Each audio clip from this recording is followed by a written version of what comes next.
അസ്സലാമു അലൈക്കും.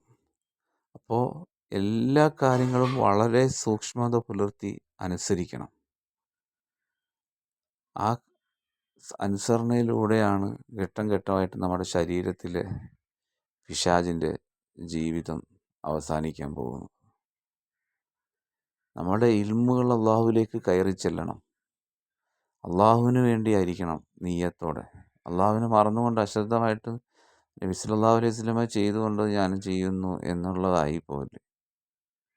നബി സല്ലല്ലാഹു അലൈഹി വസല്ലമ ചെയ്ത രീതിയിലൂടെ വേണം ചെയ്യാൻ. നബി സല്ലല്ലാഹു അലൈഹി വസല്ലമ ചെയ്ത രീതി എന്ന് പറഞ്ഞു കഴിഞ്ഞാൽ അദൃശ്യമായ നിലയിൽ അള്ളാഹുവിനെ ആദ്യം ദൃഢമായിട്ട് വിശ്വസിച്ച് അവനെല്ലാം കാണുന്നു. ആ കാണുന്ന അള്ളാഹുവിനിൽ നിന്നും ഹൃദയത്തെ അശ്രദ്ധമാക്കാതെ നബി സല്ലല്ലാഹു അലൈഹി വസല്ലമ അള്ളാഹുവിനെ ആരാധിച്ചു കൊണ്ടായിരുന്നു നടന്നതും ജീവിച്ചതുമെല്ലാം.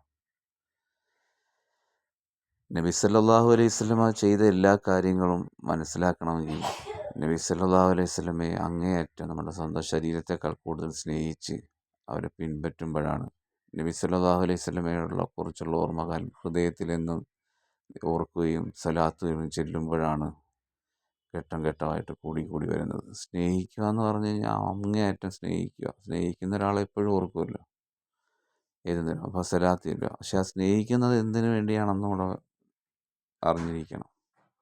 അള്ളാഹുവിനെ ആദ്യം സ്നേഹിക്കണം. അള്ളാഹുവിലേക്ക് എത്തിപ്പെടാനാണ് നബി സല്ലല്ലാഹു അലൈഹി വസല്ലമ എന്ന മാർഗം നമുക്ക് നൽകിയത്.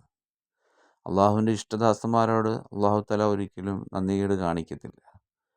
അള്ളാഹുവിൻ്റെ ഔലിയാക്കന്മാരെ നിരസിച്ചു കഴിഞ്ഞാൽ അള്ളാഹുവിനെ നിരസിച്ചത് പോലെയാണ്. അള്ളാഹുവിൻ്റെ ഔലിയാക്കളെ പിൻപറ്റുക എന്ന് പറഞ്ഞാൽ വലിയ കബറ് കെട്ടിപ്പൊക്കിയിട്ട് സിമെൻ്റൊക്കെ ഇട്ട് വലിയ മിനുസപ്പെടുത്തി നീളത്തിൽ രൂപങ്ങളാക്കിയിട്ട് അവരുടെ അടുക്കെ പോയിരുന്നുകൊണ്ട് അവർക്ക് വേണ്ടി ഫാത്തിഹ ഓതലോ അവർക്ക് വേണ്ടി ഖുർആൻ ഓതലോ അല്ല, അവരെ വിളിച്ച് സഹായിക്കില്ല എന്ന് ചോദിക്കലോ അല്ല. അവർ ജീവിച്ചതുപോലെ നമ്മൾ ജീവിക്കണം.